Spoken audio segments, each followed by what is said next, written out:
Meningkat dan terus meningkat. Itulah keadaan kos sara hidup yang sering menjadi topik bualan hangat masyarakat umum. Kadar harga dan sewa rumah juga tidak terkecuali. Menurut data yang dikeluarkan oleh Indeks Jual IQI Malaysia bagi suku ketiga tahun 2022, nilai hartanah kediaman akan meningkat sebanyak 11.8% dalam tempoh 12 bulan akan datang. Sejajar dengan kenaikan harga rumah, peningkatan kadar sewa rumah juga boleh berlaku.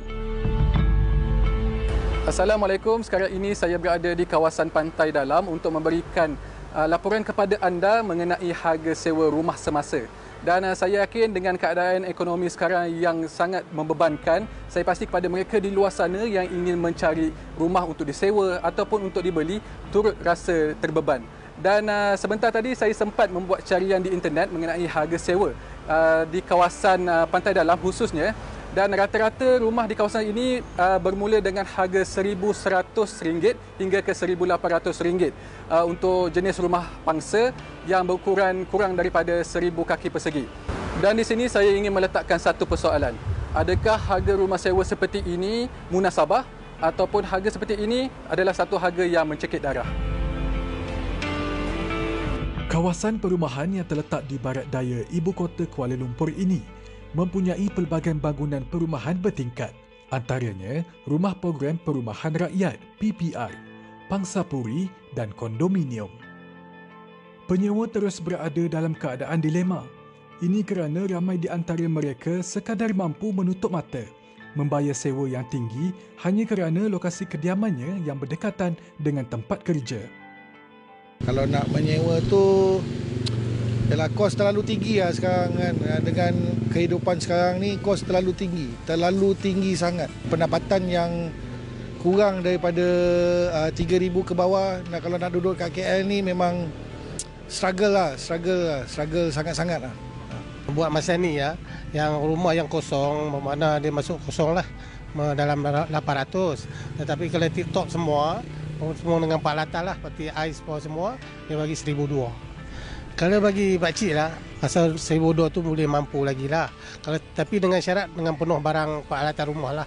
Kalau macam dengan student ataupun beramai-ramai, family, boleh mampu. Tapi kalau takat seorang, B40, rasa-rasa pakcik tak mampu. Buat masa kini lah, keadaan ekonomi tak menentu. Actually, the price is depends sebab some people come from like macam wealth family, macam saya it's little bit difficult kalau nak bayar, but bagi saya macam itu that's the only choice that I have, and since it's very close to university, saya rasa as for now okay lah, as long as kalau macam saya duduk dengan kawan-kawan. Mungkin ada sebab kenapa tuan rumah meletakkan harga yang tinggi di kawasan ini. Sudah pasti harga sewa itu dipengaruhi oleh pelbagai faktor. Sebagai contoh, di kawasan Pantai Dalam ini, walaupun rata-rata rumahnya mempunyai harga sewa yang tinggi, tetapi ia berdekatan dengan kemudahan-kemudahan. Sebagai contoh, kawasan ini berdekatan dengan stesen LRT dan juga berdekatan dengan pusat membeli belah. Oleh sebab itulah, ramai golongan-golongan seperti golongan yang bekerja, golongan berkeluarga dan juga pelajar duduk di kawasan ini. Selain dari rumah pangsa, kami juga sempat membuat tinjauan di kawasan perumahan teres 2 tingkat di Taman Mulia Ceras. Jarak antara taman perumahan ini ke ibu kota hanya mengambil masa kurang dari 20 minit, membuatkan ramai yang menyewa di kawasan ini. Bangunan perumahan yang mempunyai 4 bilik dan 3 bilik air ini dikenakan anggaran kadar sewa antara RM1,800 hingga ke RM2,900 sebulan. Mendambakan tempat istirahat yang selesa untuk diri dan keluarga. Walaupun terbeban, itulah cabaran yang terpaksa ditempuhi. Memilih untuk sewa, mungkin itu sahaja ikhtiar dan pilihan terbaik bagi mereka yang ingin mencari rezeki. Pelbagai faktor yang diambil kira untuk seseorang individu itu membuat keputusan sama ada untuk sewa selama-lamanya ataupun meningkatkan pemilikan hartanah. Tapi dalam ekonomi sekarang ini, adakah kita sekitar Kuala Lumpur dengan tangga gaji yang diberikan rata-rata mungkin bawah RM5,000. Adakah mereka mampu ataupun melayakkan mereka untuk mendapat pinjaman jika nak ada hartanah sendiri? Kita akan kupas satu persatu untuk mendapatkan penjelasan yang tuntas dan juga baik, memberikan idea kepada anda di luar sana apa yang patut kita lakukan pada saat ini. Kita terus saja. Saya perkenalkan kepada anda, saya bersama dengan Dr. Muhammad Azwan Sulaiman, pensyarah Fakulti Seni Bina, Perancangan dan Ukur UiTM Shah Alam. Assalamualaikum Doktor. Doktor, terima kasih bersama dengan kami dalam segmen Soal Wang. Sebelum kita nak mendalami satu persatu bagaimana nak berikan idea yang tuntas kepada mereka di luar sana, mungkin kita nak kongsikan pula. Kalau tadi kita tinjau harga sewa rumah, kali ini kita nak anda dengarkan pandangan orang ramai. Adakah mereka sewa, pilihan mereka untuk menyewa ataupun memiliki hartanah? Sama-sama kita saksikan.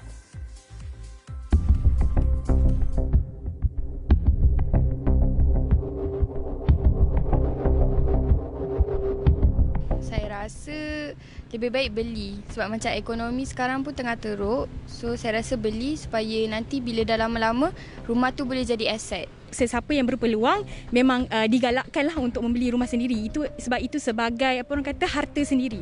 Kalau ada duit kan macam belilah. Sekarang sewa rumah pun mahal, harga dia 1,000 lebih sewa rumah sebulan. Jadi yang mana mampu belilah rumah tu. Kalau kita sewa kan, duit ke situ je. Jadi sampai bila pun kita tak akan beli rumah dek. Ya, persoalannya di sini mereka dilema sama ada untuk mengeluarkan satu jumlah yang banyak ataupun adakah mereka layak untuk mendapatkan pinjaman dengan tangga gaji kita sekarang ni.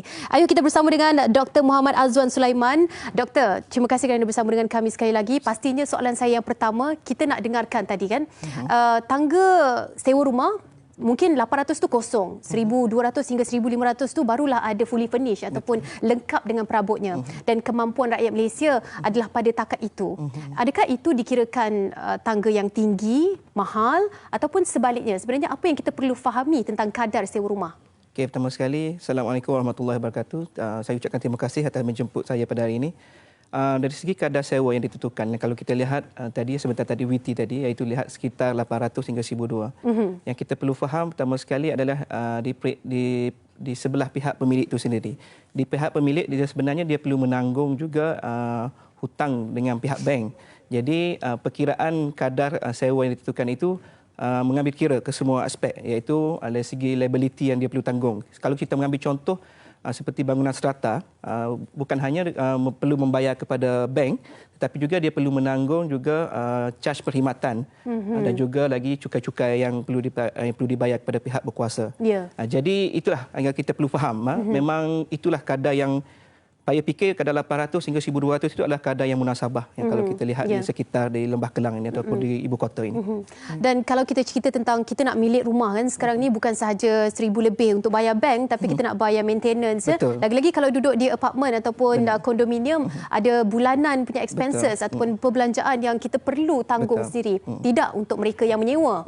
Adakah itu juga menjadi faktor ataupun faktor lain apakah yang perlu diambil kira untuk mereka ini membuat keputusan sama ada untuk terus menyewa ataupun mungkin mereka ada capability, kuasa untuk memiliki rumah?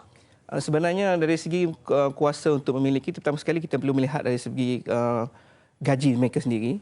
Sebenarnya pihak kerajaan sebenarnya menawarkan banyak pilihan, banyak produk ataupun banyak inisiatif yang ditentukan kerajaan. Iaitu pertama sekali yang terbaru kalau kita tahu iaitu ada home ownership campaign, di mana yang diperkenalkan oleh pihak kerajaan, di mana seseorang itu boleh memiliki di bawah harga RM500,000 walaupun tanpa mempunyai payslip kata atau slip gaji.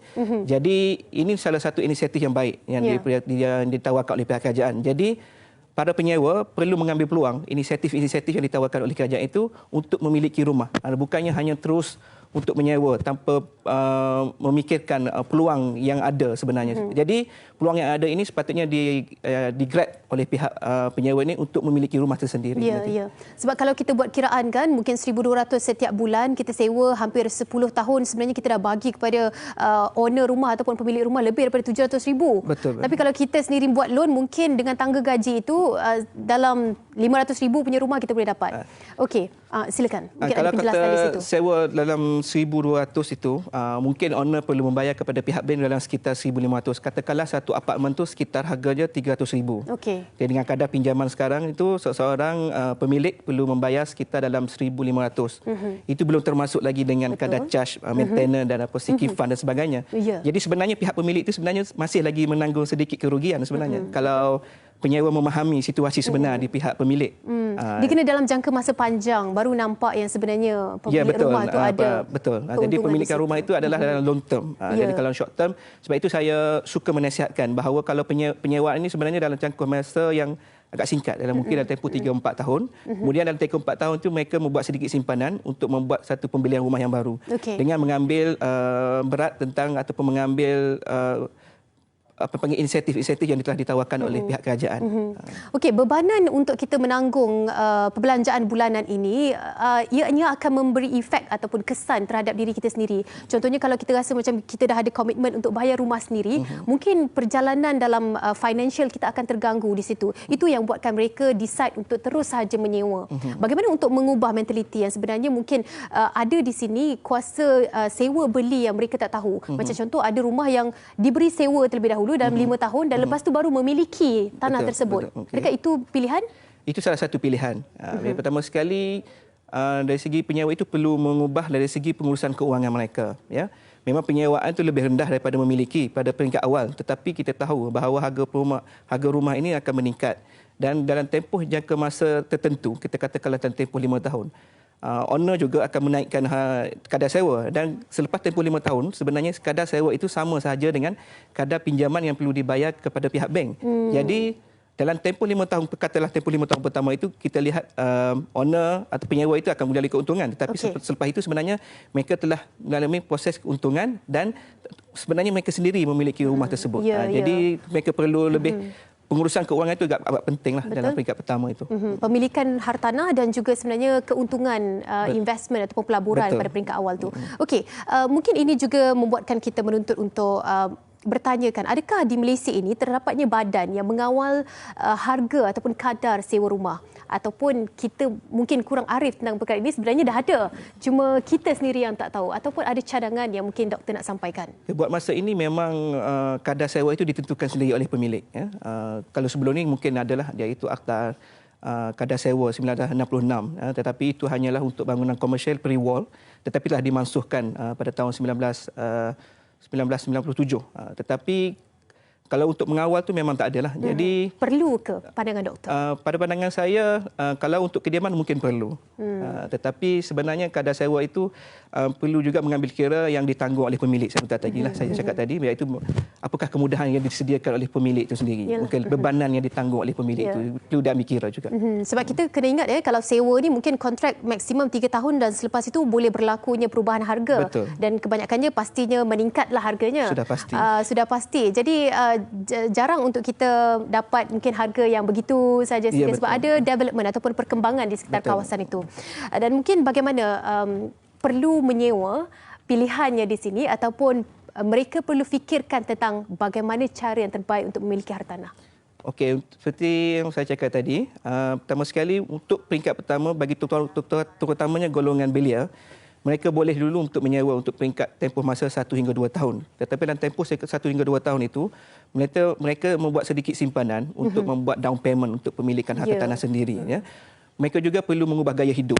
Kadang-kadang yang berlaku sekarang, isu pemilikan rumah, mereka tidak mampu memiliki rumah ini, sebenarnya mereka terlalu mengikut gaya hidup yang di luar daripada kemampuan mereka. Fikirkan nanti dah tak ada duit shopping, dah tak ada duit ni kan. Kadang-kadang kita lihat golongan, terutama golongan belia yang baru bekerja, mereka lebih memberi tumpuan kepada mereka memiliki lifestyle kerja, seperti memiliki kenderaan mewah dan sebagainya, tak sepadan dengan gaji. Sepatutnya pada peringkat itu mereka boleh memberikan tumpuan kepada pemilikan rumah. Tetapi mereka boleh memberi fokus kepada memiliki kereta. Sepatutnya itulah kita perlu ubah. Ya? Okey, berapa peratus sebenarnya daripada keseluruhan gaji yang perlu kita asingkan untuk pemilikan rumah?